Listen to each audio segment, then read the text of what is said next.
সুপ্রিয় দর্শক সবাইকে স্বাগত জানাচ্ছি এটিএন বাংলা সরাসরি সম্প্রচারিত স্বাস্থ্য বিষয়ক অনুষ্ঠান এনাম মেডিকেল কলেজ হসপিটাল নিবেদিত সুচিকিৎসার আজকের পর্বে পুরোটা সময় জুড়ে আপনাদের সাথে আছি আমি ডাক্তার জান্নাতুল ফেরদৌস বৃষ্টি। দর্শক, ক্যান্সার বা টিউমার এই বিষয়টা নিয়ে আমরা সবসময় একটু কনফিউশনের মধ্যে থাকি। অনেকেই ভাবি যে আবার কি টিউমার বা ক্যান্সার হলো কিনা, বা এর চিকিৎসা কি আছে। বাংলাদেশে বোধহয় ক্যান্সার বা টিউমারের সঠিক চিকিৎসা নেই, কি কি ধরনের কি অবস্থা আছে। আবার আপনারা আরেকটা বিষয় শুনলে এখন খুবই অবাক হবেন, সেটা হচ্ছে মেরুদণ্ডের ক্যান্সার, অর্থাৎ মেরুদণ্ডের মধ্যেও কিন্তু ক্যান্সার হয়, আর তার জন্য অনেক মানুষ না জানার কারণে জীবন দিচ্ছে। দর্শক, আমরা চাই না এই বিষয়টা আর ঘটুক আমাদের দেশে, কারণ আমাদের দেশে এর চিকিৎসা রয়েছে। তাই অনুষ্ঠানের আলোচনার বিষয় আজকে আমরা নির্ধারণ করেছি মেরুদণ্ডের ক্যান্সার। আর এই বিষয়ে কথা বলার জন্য আমরা আজকে আমন্ত্রণ জানিয়েছি অত্যন্ত সম্মানিত দুজন অতিথি। কারা আছেন আমাদের সাথে পরিচয় করে দিচ্ছি। আমাদের সাথে আছেন ইন্ডিয়ান বিখ্যাত ক্যান্সার বিশেষজ্ঞ ডাক্তার শ্রাবণ কুমার চিন্নিকাঠি, যিনি ক্যান্সার রোগ বিশেষজ্ঞ হিসেবে বর্তমানে আমাদের দেশে অর্থাৎ এনাম মেডিকেল কলেজ হাসপাতালে চিকিৎসারত অবস্থায় আছেন, চিকিৎসা দিচ্ছেন, বাংলাদেশের মানুষের চিকিৎসার জন্য কাজ করছেন। Sir, welcome to our show. আমাদের সাথে আরো আছেন অত্যন্ত সম্মানিত একজন ব্যক্তি, যিনি স্বাস্থ্য ব্যবস্থা উন্নয়নে বাংলাদেশে কাজ করছেন দীর্ঘদিন ধরে সফলতার সাথে। কে তিনি পরিচয় করে দিচ্ছি, তিনি হচ্ছেন ডক্টর আনোয়ারুল কাদের নাজিম, যিনি জনস্বাস্থ্য বিশেষজ্ঞ এবং প্রধান নির্বাহী কর্মকর্তা এনাম মেডিকেল কলেজ হসপিটাল। আসসালামু আলাইকুম স্যার, স্বাগত আমাদের আজকে পর্বে। কেমন আছেন? আলহামদুলিল্লাহ, স্যার, হাউ আর ইউ? দর্শক, গুরুত্বপূর্ণ এই আলোচনায়, অর্থাৎ আপনাদের কাছে খুব নতুন মনে হতে পারে বিষয়টা, তারপরেও এই বিষয়টা সম্পর্কে আমাদেরকে জানতে হবে। আর আপনাদের যদি এই রিলেটেড কোনো ধরনের কোনো প্রশ্ন থাকে, সেক্ষেত্রে আপনাদেরকে যেটা করতে হবে, স্ক্রলে দেখানো নাম্বারে আমাদেরকে সরাসরি ফোন করতে হবে। আর এখন নিয়ে যাচ্ছি অতিথির কাছে। Sir, now I would like to ask you the first question, that is what is spinal cord cancer or মেরুদণ্ডের ক্যান্সার? No, as the name suggests, it is the cancers which are arising from that. There are two types actually. One is secondary cancers, means cancer coming from other organs. Most of the time it is advanced. When it comes from other organs, it is called advanced cancer, like our secondaries. Okay, and other thing is benign tumors which are primary. Yeah, they are not quite common, and treatment is very easy because of the advanced technology we have at ANM. Okay. Yeah. So sir, it's a referral cancer. I mean, other cancer can transmit it to the spinal cord. Yeah, it is called metastasis. Okay. Any cancer, like say breast cancer, okay, lung cancer, liver. So people should be aware about the other cancer. Yeah, people should be aware because they should come early for treatment of the primary cancers. Okay. Okay, if they don't treat it early, they will metastasize at any point of time. ওকে, দর্শক, আপনারা নিশ্চয়ই বুঝতে পেরেছেন যে কোনো শরীরের cancer কিন্তু মেরুদণ্ডের ভিতরে চলে আসতে পারে, অর্থাৎ রেফার্ড হয়ে এখানে চলে আসতে পারে। আমাদের আজকের অতিথি কিন্তু সেটাই বলছেন আমাদেরকে। তাই ক্যান্সার রোগের যারা রোগী আছেন তাদেরকে আরো বেশি সতর্ক হতে হবে। স্যার, একটু আপনার কাছে আসতে চাই যে দীর্ঘদিন ধরে জনস্বাস্থ্য বিশেষজ্ঞ হিসেবে কাজ করছেন, বাংলাদেশের এই হেলথ সেক্টরটার আসলে কাজ করার অনেক কিছু আছে, এই বিষয়টা নিয়ে হয়তো গবেষণা করছেন। আসলে কি মনে হয় মেরুদণ্ডের ক্যান্সারটা আসলে বাংলাদেশে এখন কি অবস্থানে আছে, কেমন রোগীরা এই সেক্টরে? ধন্যবাদ আপনাকে অনেক সুন্দর প্রশ্ন করার জন্য। আমাদের ডক্টর শ্রাবণ কুমার চিন্নিকাঠি যেটা বলে গেলেন, আসলে দুই টাইপের হয় মেরুদণ্ডের ক্যান্সার। একটা হলো যে প্রাইমারি সোর্সটা হতে পারে অন্য কোথাও, যেমন ব্রেস্ট ক্যান্সার থেকে আসতে পারে, লাং ক্যান্সার থেকে আসতে পারে, বা অন্য যে কোনো অর্গান থেকে সেটা মেটাস্টেসিস হয়ে মেরুদণ্ডে চলে যেতে পারে, অথবা ইটসেলফ মেরুদণ্ডেও হতে পারে সরাসরি। মেরুদণ্ডে নরমালি যেটা হয় বিনাইন বেশি হয়, মানে ক্যান্সার ছাড়া।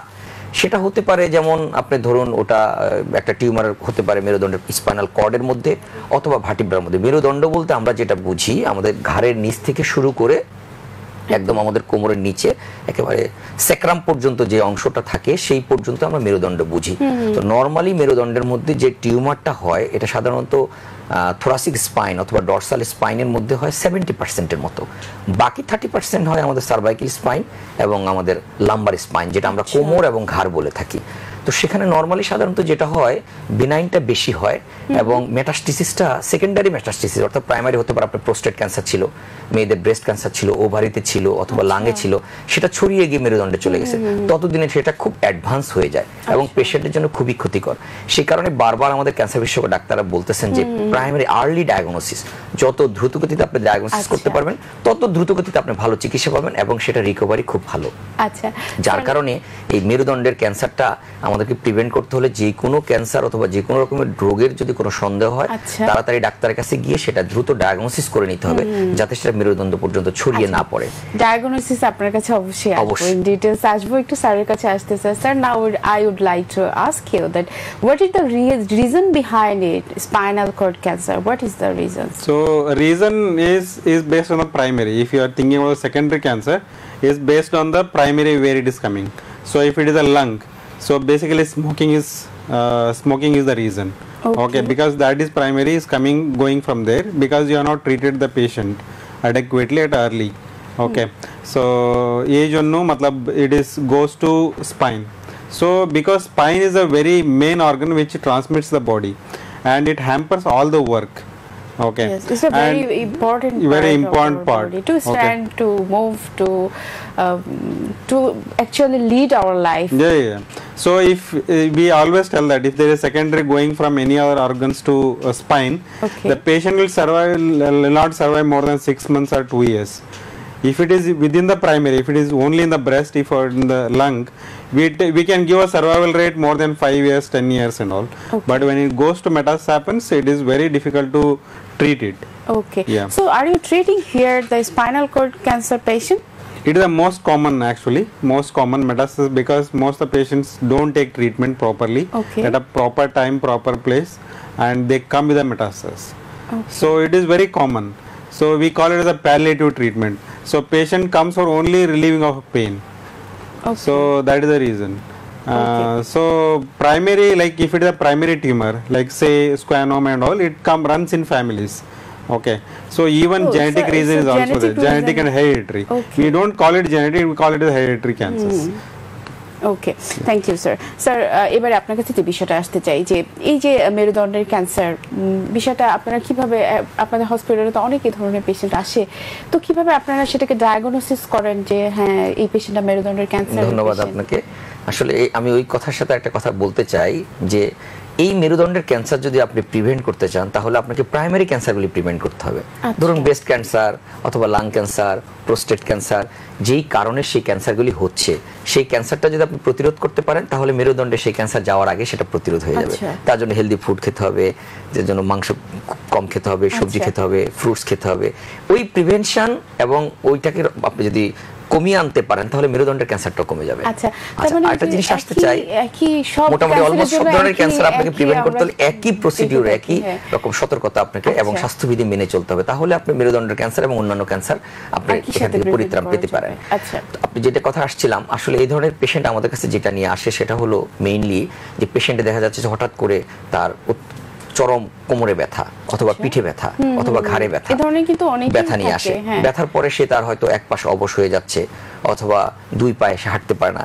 যদি আমাদের সার্ভাইকাল স্পাইন মানে ঘাড়ে যদি হয় তাহলে আমাদের সাধারণত হাত পা, 4 হাত পাতেই আমাদের প্রবলেম হয়, অবশ অবশ লাগতে পারে সেখানে প্রথম প্রাইমারি পর্যায়ে। তারপরে ব্যথা হতে পারে হাতের দিকে, পায়ের দিকে ব্যথা চলে আসে, এটাকে রেফার্ড পেইন বলি আমরা।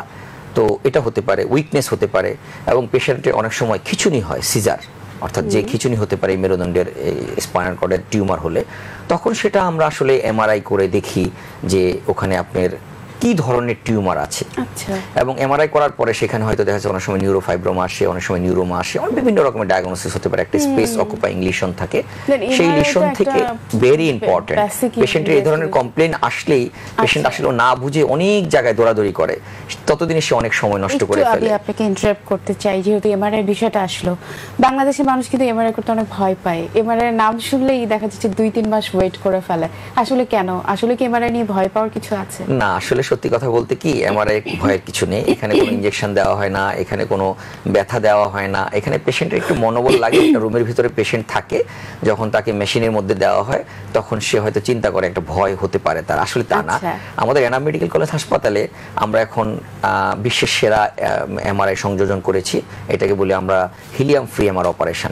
অর্থাৎ পৃথিবীতে এটা বিরল, এশিয়াতে ইন্ডিয়াতে আরেকটি আছে, আর বাংলাদেশে আমরা প্রথম নিয়ে এসেছি এনাম মেডিকেল কলেজ হাসপাতালে। এটা কি সাউন্ডলেস থাকে বা একদম আপনারা সাউন্ডলেস, আটকিয়ে দেন না। একদম সাউন্ডলেস, আচ্ছা। আটকে দেওয়া হয় না এবং ওপেনলি পেশেন্ট সেখানে openly থাকতে পারে। করে। যেমন আমাদের গত সপ্তাহে একটা পেশেন্ট এসেছিলেন, ভদ্র মহিলা, মারাত্মক কোমরে ব্যথা নিয়ে, ওনার একটা এমআরআই করতে হবে, কিন্তু উনি ভয়ে ভিতরে ঢুকতে পারতেছিলেন না। আচ্ছা। তখন আমাদের এমআরআই মেশিনটাতে এমন একটা সুবিধা আছে যেখানে আপনি ধরেন এটাকে আমরা বিগ বোর বলি, হোলটা অনেক বড়। সাধারণত এমআরআই হোলটা খুব ছোট চিকন ছোট হয়, থাকে। আমরা এটা হোলটা অনেক বড়, বিগ বোর, এটা পৃথিবীতে আসলে বিরল। তো আমরা হাজবেন্ড এবং ওয়াইফ দুজনকে একসাথে মেশিনের মধ্যে দিয়ে দিয়েছি, আচ্ছা, যেন যাতে উনি ভয় না ওয়াইফ পায়। ভয় না পায়। আচ্ছা, হাজবেন্ড আচ্ছা। ওয়াইফকে জড়িয়ে ধরে শুয়েছিল, এর মধ্যে ওয়াইফের এমআরআই হয়ে গেল। এটা একটা আসলে অত্যন্ত চমৎকার একটা সিদ্ধান্ত হয়েছে আমাদের, যে তৎক্ষণাৎ আমরা ওনার At ওয়াইফের least এমআরআইটা করা করে দিয়েছি এবং গিয়েছে। ওনার কোমরে ব্যথার যে কারণ সেটা আমরা সাথে সাথে আমরা Identify করা গেছে।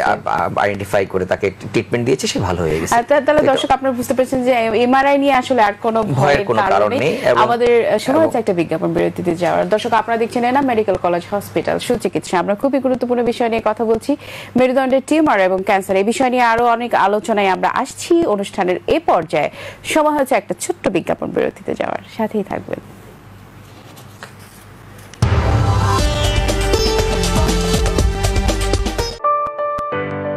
আমার ছিল একটা পরিবার, এখন হয়েছে দুটো। বুঝলাম না। ভেবেছিলাম ক্যান্সার, আমি আর ভালো হব না। কতজনের কত পরামর্শ, এখানে নেবে, ওখানে নেবে, বিদেশে নেবে। তারপর আমার দুই ডাক্তার বান্ধবী মিলি আর রত্না আমায় সোজা নিয়ে এলো এনাম মেডিকেল কলেজ হাসপাতালের এনাম ক্যান্সার সেন্টারে।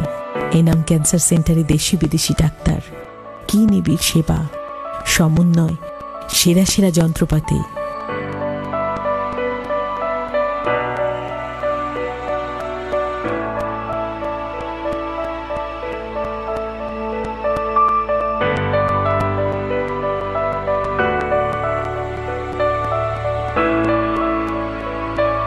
আর রোগীতে ডাক্তারে কি অপূর্ব বোঝাপড়া।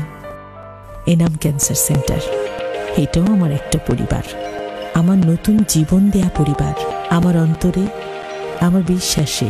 Enam cancer centre, Enam medical college হাসপাতাল, সাভার, ঢাকা।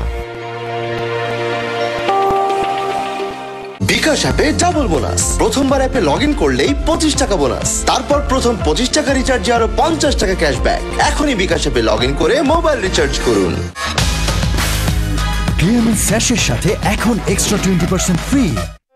যে কোনো সময় যে কোনো জায়গায় দেশের সবচেয়ে বেশি সংখ্যক ব্যাংক থেকে নিমেষে টাকা আনুন বিকাশে। আর প্রথমবার অ্যাড মানিতে 100 টাকা ক্যাশব্যাক ও 100 টাকার বিকাশ কুপন ফ্রি। ক্লিয়ারেন্স স্যাশের সাথে এখন এক্সট্রা 20% ফ্রি। যে কোনো সময় যে কোনো জায়গায় দেশের সবচেয়ে বেশি সংখ্যক ব্যাংক থেকে নিমেষে টাকা আনুন বিকাশে। আর প্রথমবার অ্যাড মানিতে 100 টাকা ক্যাশব্যাক ও 100 টাকার বিকাশ কুপন ফ্রি। ক্লিয়ারেন্স স্যাশের সাথে এখন এক্সট্রা 20% ফ্রি। বাবা, বিদ্যুৎ গ্যাস পানি বিলগুলো দাও তো। কেন? আমি নাকি বাসা কোনো কাজই করি না, বিকাশ অ্যাকাউন্ট খুলেছি, এক্ষুনি সব বিল দিয়ে দেবো। ও আচ্ছা, ভেবেছিস আমি জানি না। মানে বিল বিকাশ করলেই তো 100% ক্যাশব্যাক। এখন বিকাশ দিয়ে পে বিল করলেই 100% ক্যাশব্যাক, প্রতি ঘন্টায় প্রথম 5 জন। পরের ঘন্টা ইন্টারনেট বিলটা তুই বিকাশ করিস। ক্লিয়ারেন্স স্যাশের সাথে এখন এক্সট্রা 20% ফ্রি। বাবা, বিদ্যুৎ গ্যাস পানি বিলগুলো দাও তো। কেন? আমি নাকি বাসা কোনো কাজই করি না, বিকাশ অ্যাকাউন্ট খুলেছি, এক্ষুনি সব বিল দিয়ে দেবো। ও আচ্ছা, ভেবেছিস আমি জানি না। মানে বিল বিকাশ করলেই তো 100% ক্যাশব্যাক। এখন বিকাশ দিয়ে পে বিল করলেই 100% ক্যাশব্যাক, প্রতি ঘন্টায় প্রথম 5 জন। পরের ঘন্টা ইন্টারনেট বিলটা তুই বিকাশ করিস। ক্লিয়ারেন্স স্যাশের সাথে এখন এক্সট্রা 20% ফ্রি। বাবা, বিদ্যুৎ গ্যাস পানি বিলগুলো দাও তো। কেন? আমি নাকি বাসা কোনো কাজই করি না, বিকাশ অ্যাকাউন্ট খুলেছি, এক্ষুনি সব বিল দিয়ে দেবো। ও আচ্ছা, ভেবেছিস আমি জানি না। মানে বিল বিকাশ করলেই তো 100% ক্যাশব্যাক। এখন বিকাশ দিয়ে পে বিল করলেই 100% ক্যাশব্যাক, প্রতি ঘন্টায় প্রথম 5 জন। পরের ঘন্টা ইন্টারনেট বিলটা তুই বিকাশ করিস। ক্লিয়ারেন্স স্যাশের সাথে এখন এক্সট্রা 20% ফ্রি। বিকাশ অ্যাপে ডাবল বোনাস। প্রথমবার অ্যাপে লগ ইন করলেই 25 টাকা বোনাস, তারপর প্রথম 25 টাকা রিচার্জে আরো 50 টাকা ক্যাশব্যাক। এখনই বিকাশ অ্যাপে লগ ইন করে মোবাইল রিচার্জ করুন। ক্লিয়ারেন্স স্যাশের সাথে এখন এক্সট্রা 20% ফ্রি। বিকাশ অ্যাপে ডাবল বোনাস। প্রথমবার অ্যাপে লগ ইন করলেই 25 টাকা বোনাস, তারপর প্রথম 25 টাকা রিচার্জে আরো 50 টাকা ক্যাশব্যাক। এখনই বিকাশ অ্যাপে লগ ইন করে মোবাইল রিচার্জ করুন। এনাম হার্ট সেন্টারের 32 শয্যার করোনারি কেয়ার ইউনিট বা সিসিইউ এর চিকিৎসা মান ও হৃদরোগ চিকিৎসার এক অনন্য বৈশিষ্ট্য, যেখানে কর্মরত রয়েছেন দেশের স্বনামধন্য ও অভিজ্ঞ কার্ডিওলজিস্টগণ। হৃদরোগ চিকিৎসায় এনাম মেডিকেল কলেজ হাসপাতালের সুচারু আয়োজনের বিমূর্ত নিদর্শন এর অত্যাধুনিক ক্যাথ ল্যাব। অন্যান্য মৌলিক চিকিৎসা সরঞ্জামের সারিতে যুক্ত হয়েছে অত্যাধুনিক 2টি ক্যাথ ল্যাব। সাথে রয়েছে আইভাস, এফএফআর ও আইএবিপির মতো অত্যাধুনিক যন্ত্রপাতি, যেখানে করোনারি, পেরিফেরাল ও carotid angiogram, angioplasty, device closures এবং স্থায়ী ও অস্থায়ী পেসমেকার স্থাপন সহ সকল প্রকার ইন্টারভেনশন করা হয়। এই সেবা উন্মুক্ত থাকে 24 ঘন্টা। এনাম মেডিকেল কলেজ হাসপাতাল, সাভার, ঢাকা। আমার ছিল একটা পরিবার, এখন হয়েছে দুটো। বুঝলাম না। ভেবেছিলাম ক্যান্সার আর ভালো হব না, এখানে নেবে, ওখানে নেবে, বিদেশে নেবে। আমার 2 ডাক্তার বান্ধবী সোজা নিয়ে এলো এনাম ক্যান্সার সেন্টারে। দেশি বিদেশি ডাক্তার, সেরা সেরা যন্ত্রপাতি আর রোগীতে ডাক্তারে কি অপূর্ব বোঝাপড়া। এনাম ক্যান্সার সেন্টার, এটাও আমার একটা পরিবার, আমার নতুন জীবন দেয়া পরিবার, আমার অন্তরে, আমার বিশ্বাসী। Enam cancer centre, Enam medical college হাসপাতাল, সাভার, ঢাকা।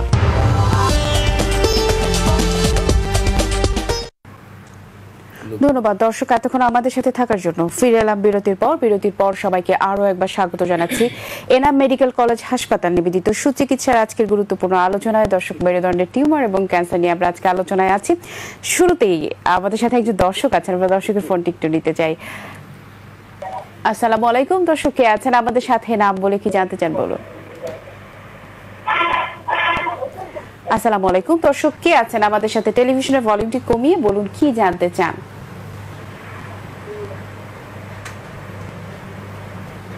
হ্যালো হ্যালো, আসসালামু আলাইকুম দর্শক, কি জানতে চান বলুন। হ্যালো হ্যালো দর্শক, আমরা শুনতে পাচ্ছি। হ্যালো দর্শক, আমরা শুনতে পাচ্ছি। আসসালামু আলাইকুম। ওয়ালাইকুম সালাম, বলুন কি জানতে চান।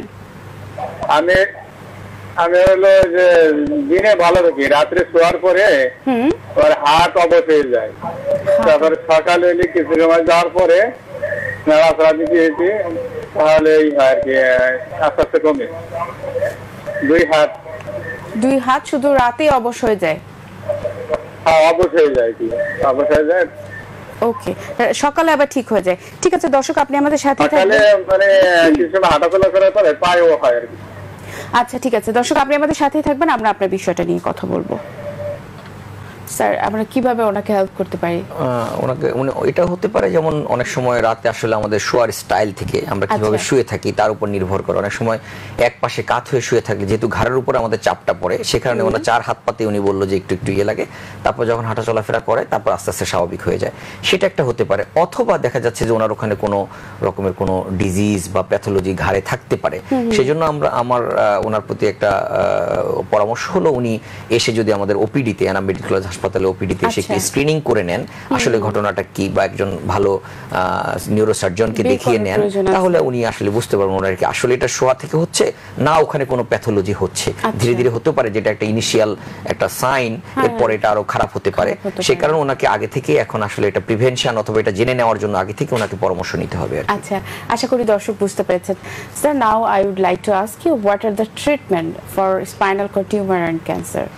So as you know, आमदार NMA सबगले उच्च उन्नत टेक्नोलॉजी আছে এই জন্য we can use very innovative techniques and technology to treat each tumor. So if you say say in the last 6 years back, if you say we used to say patient live only 6 months or 1 year. So now with the advanced technology, what we call the stereotactic body radiotherapy and also stereotactic surgery, means radio surgery. Okay. So with that we can treat only where there is a tumor. Because it's a very compact area, that spine area.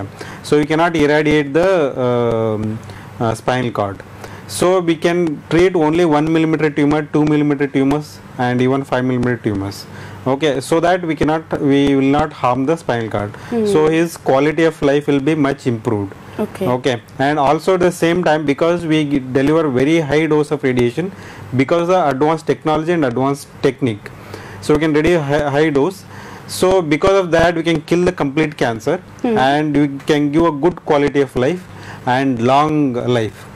Okay, so even patient can survive for long time. Okay, long time. So we can treat spinal cord cancer, preserving the spinal cord and its activities. Okay, sir. And what are the disadvantage or harmful effects of radiotherapy or chemotherapy, or it can be minimized now? No, because these are Udbhavani techniques, so it is not very harmful.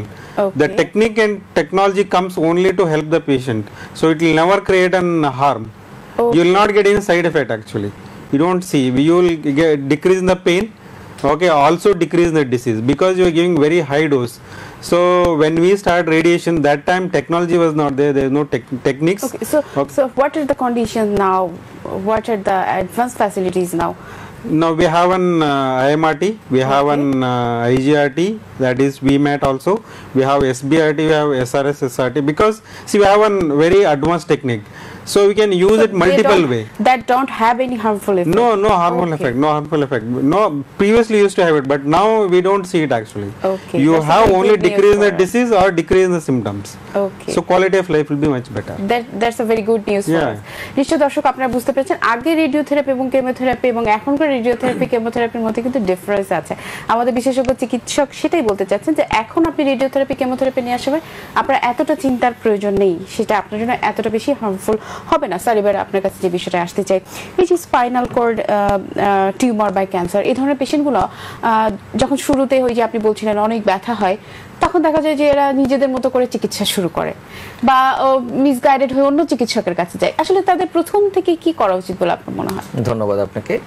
আমি আমাদের রোগীদের উদ্দেশ্যে একটা কথাই বলতে চাই, আপনি যখনই মনে হবে যে আপনার ঘাড়ে অথবা কোমরে অথবা পিঠে কোনো ব্যথা, অথবা আপনি হাতে পায়ে শক্তি পাচ্ছেন না, অথবা আপনার হাতে পায়ে মাংস পেশিতে প্রচন্ড রেফার্ড পেইন হয়, তখন আপনি এদিক সেদিকে ঘোরাঘুরি না করে একটা ভালো হায়ার সেন্টারে যেখানে সব ফ্যাসিলিটি আছে, ওয়ান স্টপ সার্ভিস, যেমন এনাম মেডিকেল কলেজ হাসপাতালে আপনার সব ধরনের ফ্যাসিলিটি আছে। আপনি ইদার আপনার ওখানে যদি নিউরোসার্জন লাগে আছে, আপনি যদি নিউরোলজিস্ট লাগে আছে, আপনার অর্থোপেডিক সার্জন লাগলে আছে, আপনার ফিজিক্যাল মেডিসিন লাগলে আছে, ফিজিওথেরাপি লাগলে আছে, অর্থাৎ যেই জায়গায় আপনার সব কিছু কমপ্লিট সলিউশন আছে, আপনি এরকম একটা সেন্টারে যাবেন, গিয়ে আপনাকে ইনিশিয়ালি প্রাথমিক ডায়াগনোসিসটা করে ফেলতে হবে। আচ্ছা স্যার, এই ডায়াগনোসিস আসবে, একজন দর্শক আমাদের সাথে কানেক্টেড হয়েছে না অনেকক্ষণ। আসসালামু আলাইকুম, দর্শক কে আছেন আমাদের সাথে, নাম বলে কি জানতে চান বলুন। আসসালামু আলাইকুম, দর্শক কে আছেন আমাদের সাথে?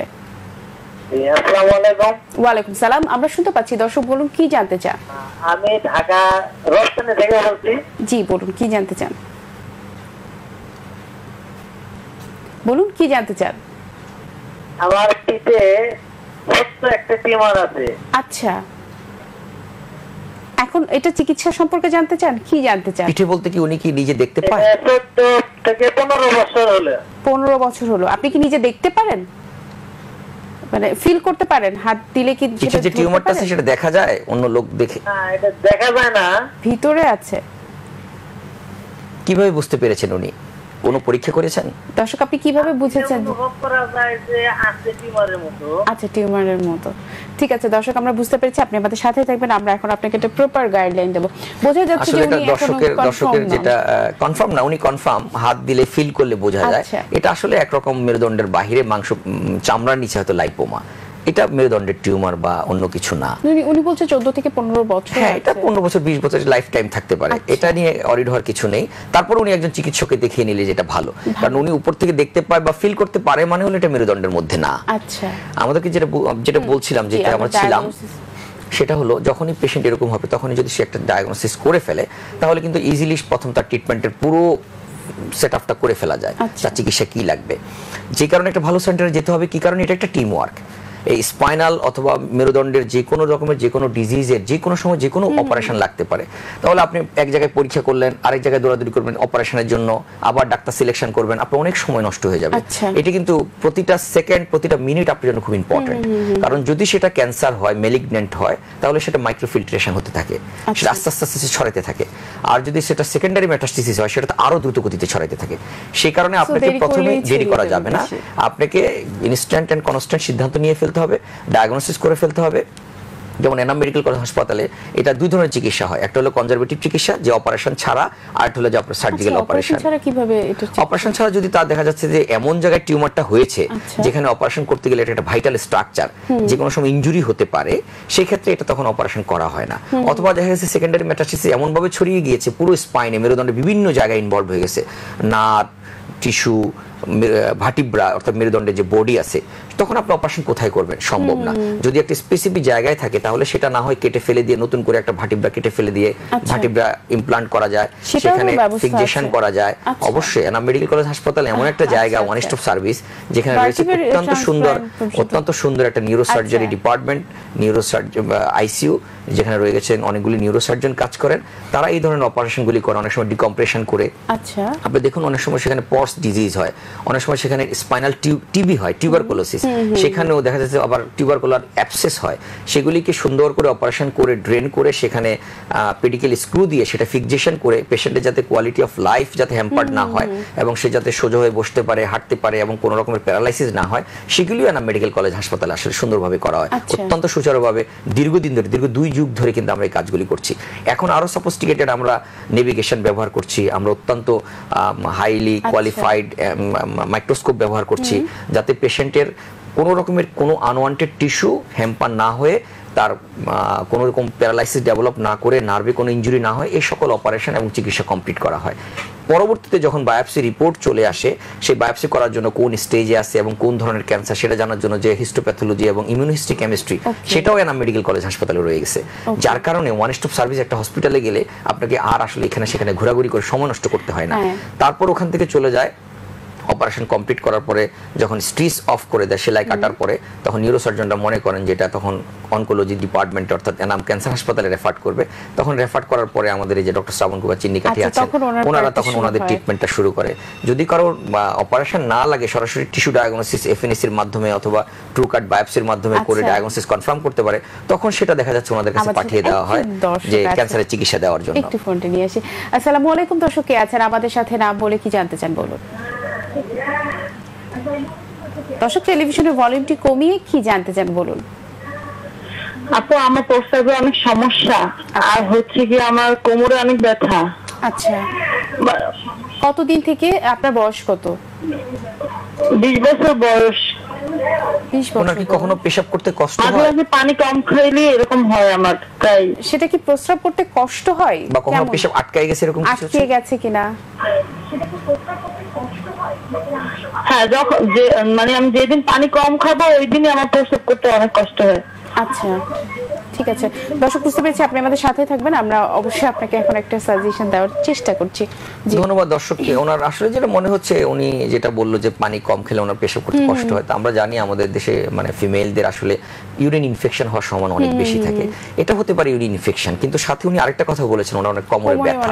সেই কোমরে ব্যথাটা ওনার যদি পায়ের দিকে যায়, তাহলে ওনাকে আমি বলবো যে আপনি এসে এনাম মেডিকেল কলেজ হাসপাতালে ওপিডিতে আউটডোরে এসে আপনি একজন ভালো ডাক্তারকে দেখিয়ে, সেখানে নিউরোসার্জন আছে, সেখানে ফিজিক্যাল মেডিসিন ডাক্তার আছে, ফিজিওথেরাপি ডাক্তাররা আছে, তাদেরকে দেখিয়ে বারবার পেশেন্টকে আসতে বলছি। কিন্তু কষ্টের ব্যাপারটা কেমন আছে? অত্যন্ত কম। এনাম মেডিকেল কলেজে 300 থেকে 500 টাকার মধ্যে যে কোনো বড় বড় প্রফেসরের ডাক্তার দেখাতে পারে, যেহেতু এটা মেডিকেল কলেজ, সামান্য খরচ। সো হলে উনি ওনার ব্যাপারটা আসলে জেনে যাবে আসলে ওনার প্রবলেমটা কি। এটা কি মেরুদণ্ডতে কোনো কারণে, অনেক সময় দেখা যাচ্ছে পিএলআইডি হয়, যে কারণে আমি ওনাকে জিজ্ঞেস করেছি যে উনি পেশাব কখন আটকে গিয়েছে কিনা।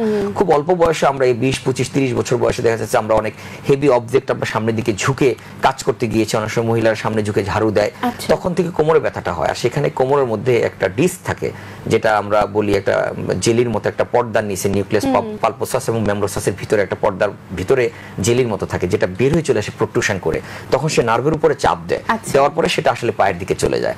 সেই কারণে ওনাকে এটা ডায়াগনোসিস করার জন্য ওনাকে অবশ্যই একজন ভালো ডাক্তার দেখিয়ে এমআরআই করে ডিসিশন নিয়ে নিতে হবে যে ওনার এটা কোন ধরনের ট্রিটমেন্ট করতে হবে। নর্মালি কনজারভেটিভ ট্রিটমেন্টে ম্যাক্সিমাম 80-90% রোগী ভালো হয়ে যায়। আর যদি কিছু কিছু ক্ষেত্রে যদি, যেটা বললাম, পেশাব আটকিয়ে যায় অথবা কডাইকোনা সিনড্রোম হয়, যদি পেশাব ঝরে পড়ে যায়, অনেক সময় পেশেন্ট টের পায় না, তখন বুঝতে হবে এটা আসলে এটা এক্সট্রুশন, ডিস্ক এক্সট্রুশন হয়ে বের হয়ে চলে এসেছে, তখন তাকে সেক্ষেত্রে সার্জারির দিকে যেতে হবে। আদারওয়াইজ দেখা যাচ্ছে যে ওনাকে কডাইকুইনাস সিনড্রোম নিয়ে সারা জীবন থাকতে হবে। সেজন্য আর্লি ডায়াগনোসিস, আর বয়স যেহেতু কম, এখনই তার অল্প বয়সে ডিস্কটা বেশি প্রলাপস হয়, কারণ আমাদের যখন 40 ইয়ার্স এর পরে ডিজেনারেটিভ চেঞ্জ শুরু হয়ে যায় তখন ডিস্ক প্রলাপসটা কম হয়, তখন ম্যাক্সিমাম হয় ডিস্কাইটিস, ডিস্কের মধ্যে এক ধরনের ইনফ্লামেশন বা প্রদাহ হয়, সেটারও ট্রিটমেন্ট আছে। সুন্দর করে বর্ণনা করে বলার জন্য আপনাকে ধন্যবাদ। We don't have that much time, but I want to ask you a very simple question that we know that your profile is a very good profile. You worked in AIIMS Hospital, Delhi, Apollo Hospital, Bangalore, and now you are practicing here in Enam Medical College Hospital. So what do you think? Are you satisfied here? No, আমাদের এএনএমে and দেশের ভিতরে সবগুলি অত্যন্ত উন্নত treatment আছে, এই জন্য আপনার বাহির যাওয়ার দরকার আছে। So we don't need to go to India or Bangkok or Thailand. Okay, thanks for coming here, doctor. Thanks a lot. ধন্যবাদ আমাদের অনুষ্ঠানে আসার জন্য। দর্শক, এই ছিল আমাদের আজকের আলোচনা অনুষ্ঠানের একেবারে শেষ পর্যায়ে চলে এসেছি। নিশ্চয়ই এতক্ষণে আপনাদের কাছে বাংলাদেশে বর্তমানের চিকিৎসা ব্যবস্থাটা ক্লিয়ার হয়েছে, অর্থাৎ আমাদের দেশে এখন খুব ভালো চিকিৎসা হচ্ছে, খুব উন্নত মানের চিকিৎসা হচ্ছে এবং বিশ্বমানের চিকিৎসা হচ্ছে। একজন চিকিৎসক হিসেবে এই মেসেজটাই আপনাদের কাছে আজকে আমার পক্ষ থেকে ছিল যে আপনারা অবশ্যই আমাদের নিজেদের ডক্টরদের উপর আস্থা রাখবেন, ভরসা রাখবেন। আসলে আমরা দেশকে ভালোবাসি, নিজের দেশের ডক্টরদের উপর আস্থা রাখি, ভালোবাসি। দর্শক, এইভাবে আমাদের ভালো থাকতে হবে, আর তাই এনাম মেডিকেল কলেজ হসপিটাল সুচিকিৎসার প্রত্যেকটা এপিসোডে আমাদের সাথে থাকার আমন্ত্রণ জানিয়ে আমি ডাক্তার জান্নাতুল ফেরদৌস বৃষ্টি আজ এখানে বিদায় নিচ্ছি। আগামী পর্বে হাজির হব, ততক্ষণ পর্যন্ত আপনারা সবাই ভালো থাকবেন, সুস্থ থাকবেন, নিরাপদে থাকবেন, আর স্বাস্থ্যবিধির যা যা নিয়ম কানুন আছে সবকিছু মেনে চলবেন, আর অবশ্যই এটিএন বাংলার সাথেই থাকবেন। খোদা হাফেজ।